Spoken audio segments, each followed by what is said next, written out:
मुझे कभी दुख नहीं होता, जबकि खुशी सी होती है कि मेरे साधन भजन में कोई समस्या नहीं है। मेरी धर्म पत्नी भी खुश थी, लेकिन गुरुदेव भगवान, महाभारत के एक प्रसंग में आपसे सुना कि बिना संतान के जीवन व्यर्थ है। तब से मेरी पत्नी व्याकुल है। गुरुदेव कुछ मार्गदर्शन करें कि मन उत्तर नहीं था, फिर उसे सुन लीजिए। अगर आपको लगता है कि गृहस्थी में ही रहना है, बाबा जी तो बनना नहीं है, विरक्त होना नहीं है हमें, और हमें संतान वाली लाभ की वृत्ति प्राप्त करनी है, तो लाडली लाल से बढ़कर कोई है क्या? और वो कहते हैं ये था मम प्रपद्यन्ते तास तथैव भजाम्यहम्, जो मेरे को जैसे बजता है मैं वैसे ही भाव में आता हूँ उसके। वैसे आते तो भगवान ही है संतानों के रूप में, भगवान ही तो सारी मत्ता परतरम नान्यत्, मेरे सिवा कोई और है नहीं। तो लाडली लाल के रूप में आपके घर में नहीं है क्या? आप उनको अपना नहीं मानते हैं क्या? फिर आप क्यों चिंतित होते हैं? नहीं, कौन है?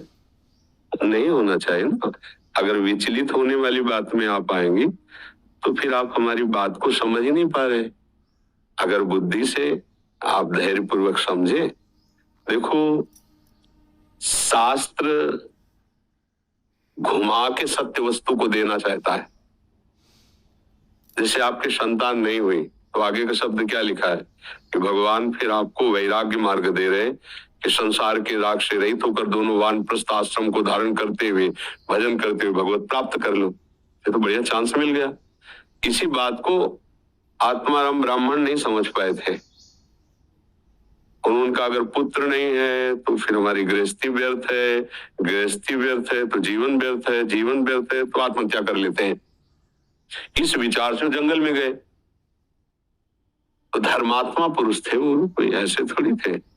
तो जब धर्मात्मा पुरुष कहीं चिंतित होता है तो महात्मा का संयोग करवा देते हैं भगवान। ऐसा शास्त्रों में बहुत जगह देखा गया है।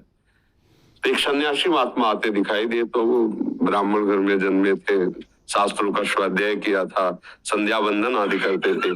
देखा संत तो उठकर खड़े हुए प्रणाम किया। प्रणाम मुद्रा से समझ में आ जाता है कि आस्तिक है। तो संतों को केवल श्रद्धा चाहिए। वो बैठ गए और कहा तुम्हारा उदास चेहरा, क्या बात है?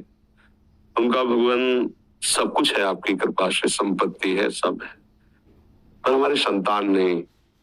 शास्त्रों में लिखा है संतान के बिना गृहस्थ धर्म अधूरा। फिर बार बार हृदय जलता है कि जीवन व्यर्थ। उन्होंने समझाया कि तुम्हारे भाग्य में 7 जन्म तक संतान का योग्य नहीं। तुम्हारे ऐसे अपराध हैं कि तुम्हारे संतान योग नहीं है।